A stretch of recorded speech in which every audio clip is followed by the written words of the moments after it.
EMRS Eklavya modern residential school की तरफ से निकलने वाली वैकेंसी की बात करने वाले हैं।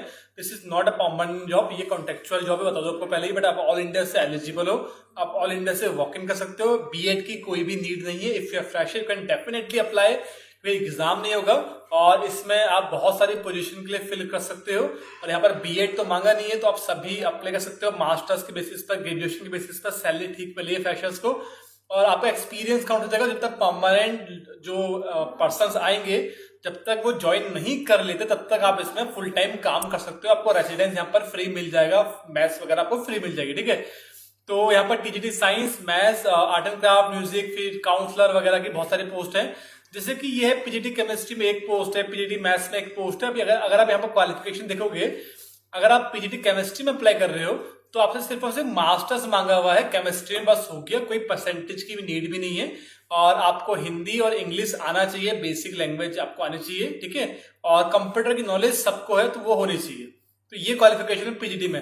पीजीटी मैथ में मास्टर्स इन मैथमेटिक्स, बस हो गया, कोई बीएड की नीड नहीं है। सेम पीजीटी हिस्ट्री में masters in history, PGT geography में masters in geography, masters in economics, masters in computer science, ठीक है। कहीं पर भी कोई भी एक्सपीरियंस नहीं है। और सेम ही अगर मैं बात करूं काउंसलर में दो पोजीशन है। आपने बैचलर डिग्री अगर कंप्लीट करा है साइकोलॉजी में, या तो आपने ऑनर्स करा हो साइकोलॉजी में, या फिर आपने साइकोलॉजी एज एन सब्जेक्ट पढ़ाओ, तो आप बैचलर डिग्री यूजी के बेसिस पर भी अप्लाई कर सकते हैं। मास्टर्स की नीड नहीं है। अगर आपने मास्टर्स करा है तो भी आप एलिजिबल हो। बाकी आप बैचलर डिग्री अगर आप साइकोलॉजी में हो तो आप एलिजिबल हो, ठीक है। पीजीटी फिजिक्स में, masters in physics, art and teacher में आपसे बीएड मांगा जाएगा, आई थिंक नहीं मांगा है, डिग्री मांगी है फाइन एंड आर्ट्स में, बस हो गया, ठीक है। टीजीटी में बीएड है, देखते हैं। टीजीटी म्यूजिक में bachelor degree in music, no BEd. PET male की 2 पोस्ट है, bachelor degree in physical education, हो गया। पीईटी फीमेल में bachelor degree in physical education.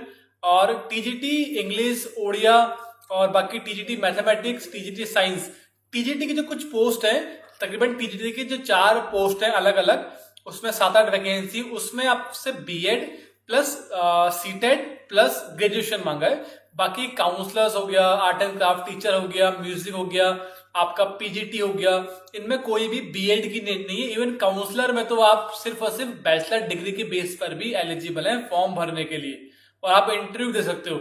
Vacancy कहां से आई है? ऑल इंडिया से एलिजिबल है। वैकेंसी ये एकलव्य मॉडर्न रेजिडेंशियल स्कूल, तो रेसिडेंट आपको मिलेगा। मिनिस्ट्री ऑफ ट्राइबल अफेयर्स की vacancy, government of India, posting होगी उड़ीसा में।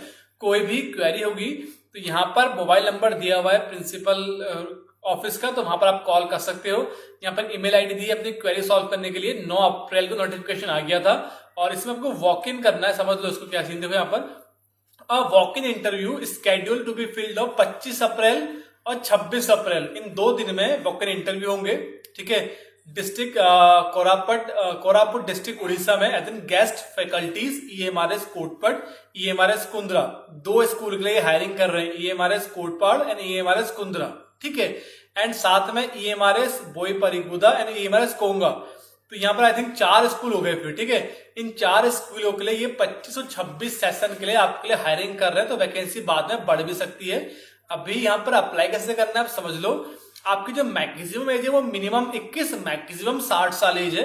और बाकी SC ST OBC को रिजर्वेशन एज मिलता है, अलग से मिलेगा वो। आपको वॉक इन करना है सुबह 9 बजे, ठीक है। At the registration of the candidate will start an hour, तो 9 बजे से पहले पहुंच जाना। पहले आपके रजिस्ट्रेशन होंगे इंटरव्यू से पहले, और इंटरव्यू में जाने से पहले आप लोग एक गूगल फॉर्म भरोगे, ठीक है। गूगल फॉर्म भरोगे 23 अप्रैल से पहले, और उसके बाद आप वॉक इन अटेंड करोगे principal office EMRS Kotpad campus में। आपका इंटरव्यू है जहां पर आपके डॉक्यूमेंट, आपका CV, आपके एजुकेशनल सर्टिफिकेट आप लेके जाओगे, ठीक है। ओके, यहाँ पर करियर एंड टीचिंग के एक्सपीरियंस के मार्क्स मिलेंगे। 60 मार्क्स का होगा, PhD के 8 मार्क्स है, नेट के 6 हैं, एमफिल के 4 मार्क्स है, MMSC MCOM के 12 मार्क्स हैं, ठीक है। और डिवीजन पे भी आपको मार्क्स मिलेंगे। फर्स्ट डिवीजन पे 12 मार्क्स, सेकंड पे 8 मार्क्स, थर्ड में 4 मार्क्स, ठीक है। सेम अगर आप साइकोलॉजी में हो, आपने बैचलर डिग्री करी है, तो फर्स्ट डिवीजन आई है तो 8 मार्क्स, सेकंड में 5 और थर्ड में 2, ठीक है। सेम ऐसा होगा। बाकी 10th और 12th के फर्स्ट सेकंड के मार्क्स जुड़ेंगे। और टीचिंग एक्सपीरियंस अगर आपके पास है तो 2 मार्क्स मिलेंगे हर 1 साल के एक्सपीरियंस के लिए आपको। और इंटरव्यू होगा आपका 40 नंबर का, ठीक है, जिसमें आपकी टीचिंग कैपेबिलिटी 20 नंबर की, कॉन्सेप्चुअल आपके टॉपिक आपको कितना आता है सब्जेक्ट उसके 15 मार्क्स, और आपकी लीडरशिप 5 मार्क्स की। अब यहाँ पे सैलरी मेंशन की हुई है, टीजीटी को सैलरी दे रहे हैं लोग 22,000 per month, 22,000 per month. PGT को दे रहे हैं 25,000 रुपए पर मंथ। सैलरी काफी कम दे रहे हैं, तो अगर आप उड़ीसा छत्तीसगढ़ के आसपास हो तो वॉक इन कर सकते हो, वरना तो काफी नॉर्थ इंडिया के बच्चे भी उड़ीसा में छत्तीसगढ़ में काम करें 25 क्योंकि एक्सपीरियंस बनाना है और आगे बढ़ना है, तो रेसिडेंस आपको फ्री मिल जाएगा इसमें। तो ये पे है, बाकी काउंसलर वगैरह की पे मेंशन नहीं है, बट मान के चलो काउंसलर वगैरह भी 20 तक ही उनको मिलेगा। काउंसलर को बैचलर डिग्री मांगी क्योंकि 20 से ऊपर देंगे नहीं, ठीक है। ये ड्यूटी एंड रिस्पॉन्सिबिलिटी अपनी मेंशन की हुई है, टर्म एंड कंडीशन मेंशन की हुई है, यहाँ पर आप वो पढ़ सकते हो, पीडीएफ में आपको डिस्क्रिप्शन दे दूंगा। यहाँ पर लीव वगैरह का भी लिखा हुआ, सब कुछ आप देख लेना। और ये हो गया। और बाकी ये देखो यहाँ पर गूगल फॉर्म भी दिया हुआ है। ये वॉक इन इंटरव्यू देखो, यहाँ पर वॉक इन इंटरव्यू देखा, सीन देख लो क्या है। Walk in schedule to be held 25 April and 26 April सुबह 9 बजे एकलव्य रेजिडेंशियल स्कूल कोटपाड, ठीक है। यहाँ पर होगा डिस्ट्रिक्ट सिलेक्शन में होगा, जिसमें टीजीटी, साइंस, मैथमेटिक्स, ये सारे सबके एंट्री, चाहे आप 25 को जाओ या आप 26 को जाओ, दोनों में किसी एक दिन जा सकते हो। गूगल फॉर्म भर लेना उससे पहले, गूगल फॉर्म है जब आपको भरना है, ठीक है। अब 25 तारीख को कौन से सब्जेक्ट के इंटरव्यू लिखा हुआ है और 26 तारीख को कौन सा इंटरव्यू वो भी लिखा हुआ है, तो आप इसको देख जाना। गूगल फॉर्म का लिंक डिस्क्रिप्शन दे रहा हूं, तो जो डेट मेंशन है उसी हिसाब से जाओगे। अगर आप जा रहे हो काउंसलर का इंटरव्यू देने, तो फिर मैंने गूगल फॉर्म इस वीडियो के डिस्क्रिप्शन कमेंट बॉक्स में डाला हुआ है, पिन किया है, उसको फिल कर लेना। मैं आपको गाइड कर दूंगा काउंसलर के इंटरव्यू के लिए, अगर आप जा रहे हो इंटरव्यू देने तब, ठीक है। बाकी काउंसलर का इंटरव्यू 25 अप्रैल को है, 23 अप्रैल से पहले पहले गूगल फॉर्म भर लेना। बाकी अदर पोस्ट का भी 26 अप्रैल को है, और आप भी 23 अप्रैल से पहले पहले फॉर्म भर लेना। ये सारी पोजीशन है, यहाँ पर देख सकते हो, आप अपना फॉर्म भर लो 23 अप्रैल से पहले पहले। तो मैं आपको ऑफिशियल वेबसाइट का लिंक भी दे रहा हूँ, ऑफिशियल वेबसाइट का लिंक है, ये आप देख लो, फॉर्म भर लो जल्दी से। हम लोग जल्द मिलते हैं एक और अच्छी अपडेट में, तब तक के लिए थैंक यू सो मच।